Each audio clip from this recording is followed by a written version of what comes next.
Assalamualaikum warahmatullahi wabarakatuh. Bismillah, alhamdulillah, wassalatu wassalamu ala rasulillah wa ala alihi wa sahbihi wa mawalah. Allahumma sholli ala Muhammad wa ala ali Muhammad. Saudaraku sekalian, dimanapun kita berada, ini ada pertanyaan dari sahabat kita.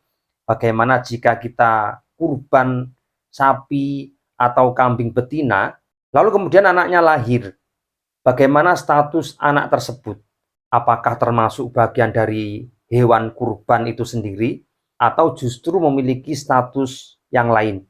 Nah, di sini teman-teman, yang dimaksud binatang kurban adalah binatang ternak yang sudah dijelaskan dalam Al-Qur'anul Karim maupun hadis Nabi dan disepakati oleh para ulama, yaitu mawashi yang berupa sapi, kerbau, kemudian unta, kambing, atau domba. Selain itu tidak disebut dengan mawashi.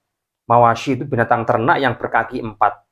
Walaupun kelinci ini berkaki 4, ini tidak bisa disebut dengan mawashi.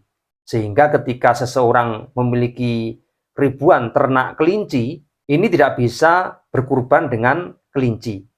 Hanya ditentukan sapi, kerbau, unta, domba, atau kambing.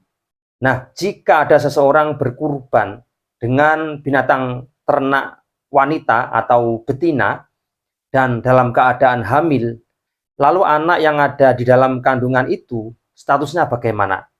Pertama yang harus kita ketahui adalah status kurban dengan binatang yang hamil. Kira-kira apakah diperbolehkan? Maksudnya, apakah sah jika kita berkurban dengan binatang betina yang sedang hamil? Saudaraku sekalian, menurut hadis yang diriwayatkan oleh Imam At-Tirmidzi berbunyi, arba'un la tujzi'u fil awdahi al-awra al-bayyin awaruha wal maridoh al-bayyin maroduha wal arja al-bayyin arojuha wal ajfa allati la tunqi. Yang jelas di dalam hadis ini dipaparkan bahwa ada 4 binatang yang tidak boleh digunakan untuk berkurban. Yang pertama yaitu binatang yang buta sebelah. Bahasa Jawanya picak, yaitu apa? Salah satu dari matanya cacat. Dan cacat itu levelnya parah, teman-teman. Al-bayyin amaruha.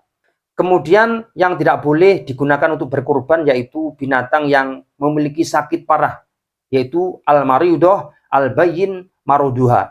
Kemudian berikutnya binatang yang tidak boleh digunakan untuk berkurban yaitu binatang yang pincang parah. Artinya salah satu dari kaki si binatang itu cacat. Ini tidak boleh kita gunakan untuk berkurban. Kemudian wal ajfa allati la tunqi, yaitu binatang yang kurus kering yang tidak memiliki tulang rusuk. Ini juga tidak diperbolehkan digunakan untuk berkurban. Hadis ini riwayat Imam At-Tirmidzi. Tentunya hadis ini adalah sahih, langsung diajarkan oleh Rasulullah Shallallahu Alaihi Wasallam. Sehingga selain 4 ini, maka boleh kita gunakan untuk berkurban. Nah, sekarang pertanyaan berikutnya yaitu, bolehkah berkurban dengan binatang yang hamil? Di sini terjadi perbedaan pendapat di antara para ulama, karena tidak adanya dalil yang secara jelas menjelaskan boleh dan tidaknya berkurban menggunakan binatang yang sedang hamil. Baik di dalam Al-Quran maupun hadis Nabi, ini tidak ditemukan. Maka terjadilah khilaf atau perbedaan pendapat di antara para ulama. Saudaraku sekalian, memang mayoritas ulama Syafi'iyah atau ulama madhab Syafi'i berpendapat bahwa berkurban dengan binatang betina yang sedang hamil hukumnya tidak sah. Karena pada saat hamil bisa membuat tubuhnya kurus sehingga mempengaruhi jumlah daging, mempengaruhi kualitas dan kuantitas daging bagi si induk tersebut yang digunakan untuk berkurban. Nah, sedangkan menurut Asy-Syaikh Ibnu Rif'ah yang dijelaskan dalam kitab Mughni Al-Muhtaj juz 6 halaman 128, yaitu boleh berkurban dengan binatang yang sedang hamil, Nah, dalam kitab itu dijelaskan wa qaulu Ibnu Rif'ah al-masyhur annaha tujzi'u li'anna ma hasala biha min naqsil lahmi yang jabiru bil janin fahuwa kal khosi. Ini pendapat Asy-Syaikh Ibnu Rif'ah yang masyhur bahwa berkurban dengan menggunakan binatang betina yang sedang hamil ini diperbolehkan. Kenapa? Tadi alasan dari madhab Syafi'iyah tidak diperbolehkan atau tidak sah karena dianggap kualitas dan kuantitas daging dari hewan betina tersebut berkurang. Nah, pendapat Ibnu Rif'ah ini tidak. Justru binatang yang sedang hamil memang berkurang secara kualitas dan kuantitas dagingnya.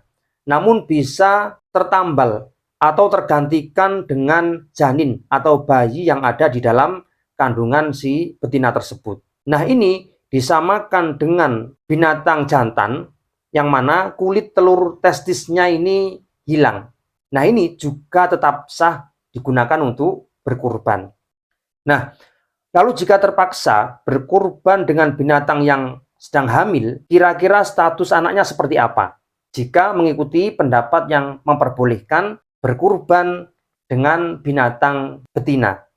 Jawabannya, status anaknya tetap menjadi binatang kurban, mengikuti status induknya, baik dia dalam keadaan hidup maupun dalam keadaan mati. Karena ada salah satu janin ketika ibunya ini disembelih, maka dia ikut mati di dalam kandungan. Nah, ini halal, sembelihannya ikut induknya.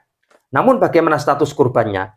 Pertama, menurut madhab Syafi'iyah, wa in waladat zubiha waladuha ma'aha wa jamalathu annahu idza uyina udhiyah fawaladat fawaladuha tabi'un laha hukmuhu hukmuha sawa'un kana hamlan hina ta'yin aw hadasa ba'dahu wa bihadza qala asy-Syafi'i. Ketika ada binatang betina yang digunakan untuk berkurban, lalu dia melahirkan anak, padahal si induk tersebut sudah ditentukan oleh seseorang untuk berkurban. Tapi apa? Hamil kemudian melahirkan si janin. Maka anaknya itu ikut induknya. Berarti statusnya menjadi binatang kurban, walaupun masih kecil. Hukmuhu hukmuha, hukumnya sama dengan induknya.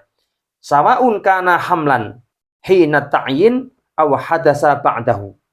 Baik binatang tersebut itu dalam keadaan hamil ataukah tidak. Maka silahkan diberikan kepada yang berhak karena statusnya adalah kurban. Sekarang pendapat Ibnu Hanifah. Wa an Abi Hanifah la yadbahuhu wa yadfa'uhu ilal masakin hayyan wa in dhabahahu dafa'ahu ilaihim madbuhan. Menurut madhab Hanafi ada dua pilihan, bisa kita berikan kepada fakir miskin dalam keadaan hidup supaya dirawat dan dagingnya dibagikan.